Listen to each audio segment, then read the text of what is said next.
समस्त नमस्कार एवं स्वागत बंधुगण। आज आम एक गुरुत्वपूर्ण प्रसंग आलोचना करवा पॉलिटिकल थ्योरी विषय। पूर्व क्लास मानक आम आलोचना करथिले राजनीति कौन, राजनीति कौन, राजनीति विज्ञान कौन एवं ता सहित आम राजनीति विज्ञान संज्ञा विषय में आलोचना करथिले।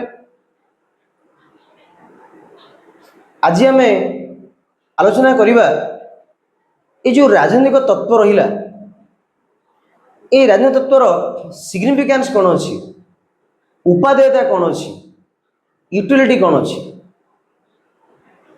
साधारण भाव आम पूर्व कही राजनीतिक तत्व होची it's a systematic knowledge about various political phenomena। विभिन्न राजनीतिक घटनावली संपर्कित एक निर्दिष्ट ज्ञान आहरण को सिस्टमेटिक नॉलेज को ग्रहण करने को कहुए political theory. It is set of ideas, may be imperative, it may be normative, a scientific हो पारे क्या मूल्यबोध संपन्न तत्व हो पारे। तो आज हम क्लास आलोचना करवा जो पॉलिटिकल थ्योरी पढ़ुचे मैं कहीं पढ़ा, व्हाई यू नीड, व्हाई आमर आवश्यकता कौन, why you need political theory, आमर आवश्यकता कौन अच्छी राजनीति तत्वर। चलते बंधुगण आलोचना करवा।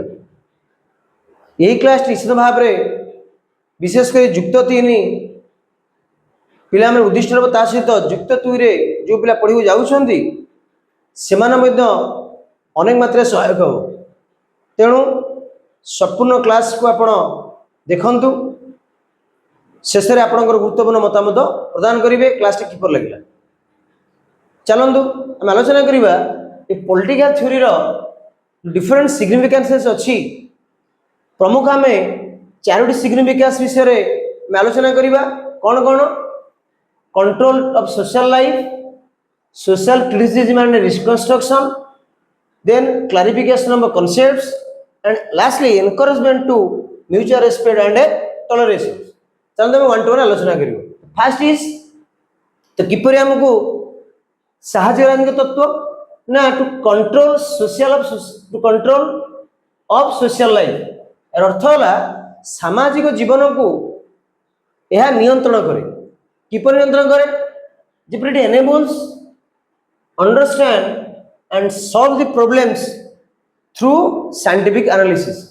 वैज्ञानिक दृष्टिभंगी माध्यम रे, वैज्ञानिक प्रणाली माध्यम रे विभिन्न समस्या को डिस्कवर करे, विभिन्न समस्या को उत्थापन करे।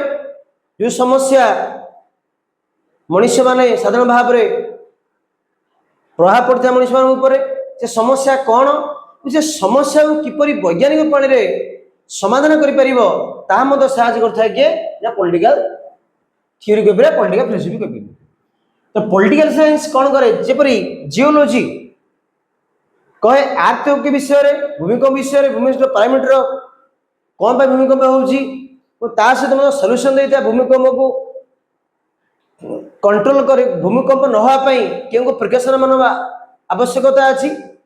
से पर पॉलिटिकल साइंस कौन जणी थाए ना कॉज ऑफ सोशल कॉन्फ्लिक्ट। समाज रे जो विभिन्न द्वंद्व होउची, समाज रे विभिन्न समस्या होउची, से द्वंद्वर कारण कौन, ये द्वंद्वर प्रभाव कौन पड़ो समाज पर, ताहा राजनीति विज्ञान जणई थाए।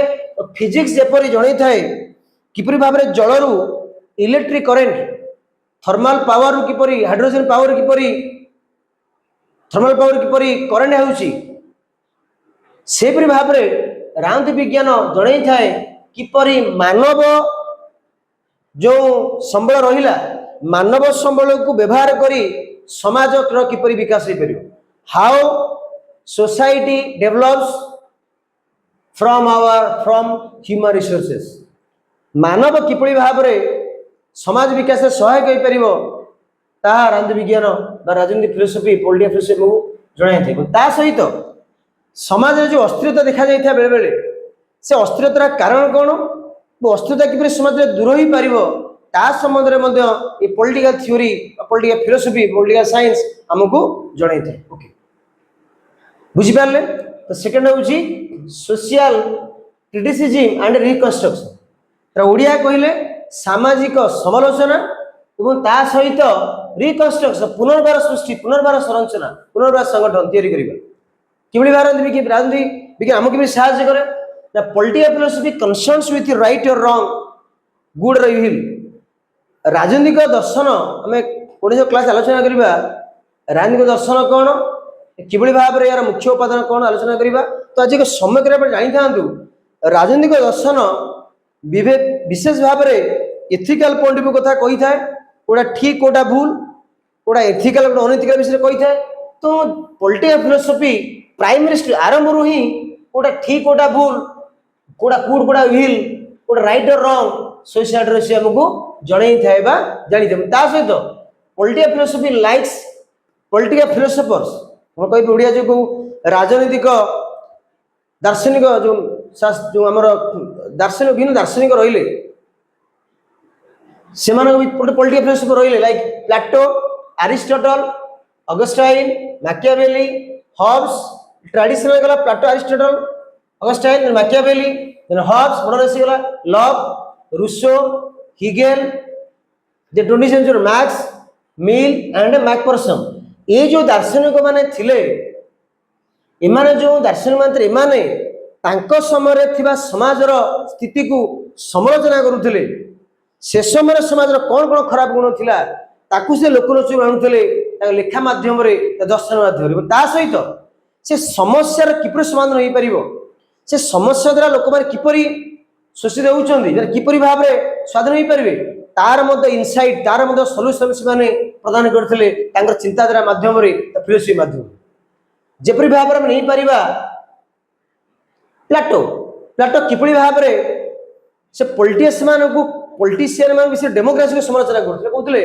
डेमोक्रेसी एक खराब शासन व्यवस्था ता सहित पॉलिटिशियन मान को कनिक बेली से कहथिले चतुरतार सहित कार्य करथि बेली पॉलिटिशियन मान बता देथिले तो डेमोक्रेसी एक अज्ञानतार शासन रूल ऑफ इग्नोरेंट बेली से मतभेद करथिले के ना प्लेटो तापर जब अरिस्टोटल जीवा अरिस्टोटल शेषमर समाज कथा कहते रिवोल्यूशन कथा कहते रिवोल्यूशन कि रोका जाई परिबो अस्थिरता कि स्थिरता स्थिर समाज रे जस्टिस विषय में अरिस्टोटल कहते ऑगस्टाइन कहते मैकियावेली जानी मैकियावेली कि भाव में मॉडर्न पॉलिटिशियंस जनक बोली कहुए कि भाव से रिलीजन को पॉलिटिक्स लगा करते मतभेद जपरी भाव में समय रे जो माने रिलीजन पोप थे राजनीतिक क्षमता देखी पारा तो उभय अलग अलग बोली से मतभेद अलग हे समाज सठी चली पारे बोली मैकियावेली कहते मॉडर्न तो रेनेसां तो रेनेसां बंद ये चैंपियन ऑफ रेनेसां अर्थ से नवजागरण जो गुरुत्वपूर्ण चिंतानायक बोले अस्तित्व बनाई निकोलो मैकियावेली जहाँ घर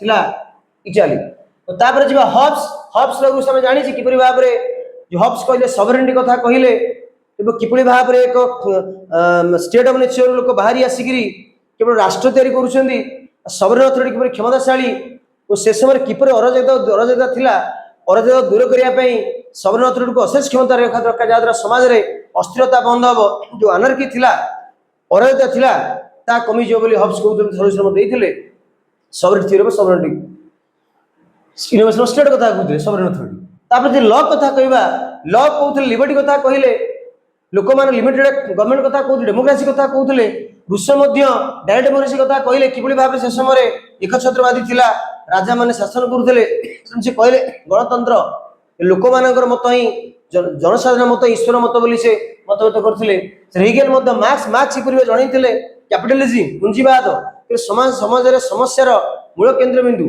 जो गरीब लोक माने श्रमिक माने आज बेसहारा होउछंदी शोषित होउछंदी ता मूल केन्द्र बिंदु रहउछि कैपिटलिज्म ता सहित मिल कहबा क्वालिटेटिव डेमोक्रेसी क्वालिटेटिव कथा कहउथिले मिल कहते पॉजिटिव लिबर्टी कथा कहते लिबर्टी कथा कहते ता सहित मैकफर्सन क्रिएटिव सोसाइटी कथा क्रिएटिव डेमोक्रेसी कथा कहउछंदी तापर क्रिएटिव फ्रीडम कथा कहउछंदी जो समाज लोक फ्रीडम रहिबो त चिंतन कार्य करिवे तो सेमाने समस्या उत्थापन करने सहित समस्या किपर समाधान हो पारिबो तांको रे मतभेद करथिले तो पॉलिटिकल थ्योरी कौन करे ये थ्योरिस्ट मत देवा सहित आपण जे पढुचंदी तांकर थ्योरी आमको एक बेस दउची तापर आपण निज थ्योरी आपण व्यवहार करूछंदी तो पॉलिटिकल थ्योरी कौन करे सोशल क्रिटिसिज्म एवं रिकंस्ट्रक्शन रे साहाय्य करे तापर जीवा clarification of concepts.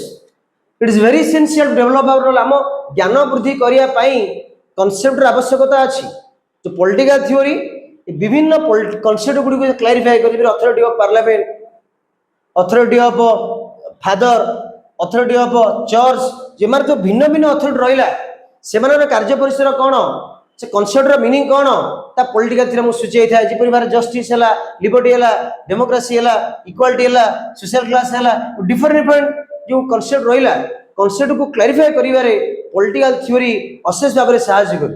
J democracy cone, democracy row meaning कोन, उत्पत्ति कोन, स्टेट कोन, तापरे जस्टिस कोन, ये सब संबंध रे पॉलिटिकल थ्योरी क्लैरिफाई कर डिफरेंट कॉन्सेप्ट को डिफरेंट वैल्यूएटेड टर्म।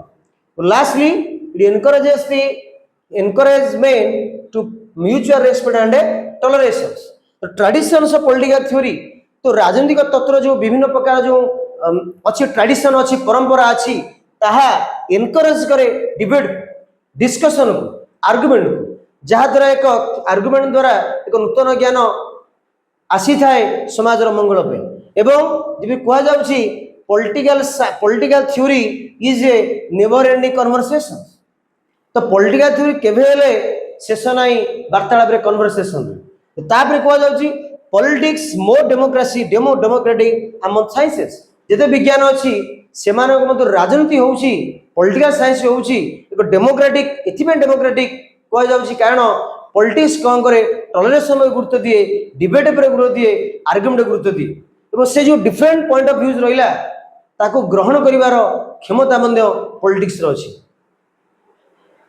तो बंधुगण आज जो आम आलोचना कले पॉलिटिकल थ्योरी डिफरेंट सिग्निफिकेंस तो ये आलोचना आपको किपर लगिला आपणकर बहुमूल्य मतामत प्रदान करेंगे। तो आपणकर मतामत आमको उत्साह करेंगे आमर किसी भूल रही है सुधारू। जो मैंने चैनल को नुआ कर देखुं से विशेष अनुरोध आम चैनल सब्सक्राइब करूँ। जपरी पूर्व आरंभ कही ये जो क्लास आलोचना है ये +3 उभय +3 और +2 पिला सहायक जो नुआ कर पढ़ा जाऊँ +2 एवं +3 आशा करुँची आप निश्चय भले थे। धन्यवाद।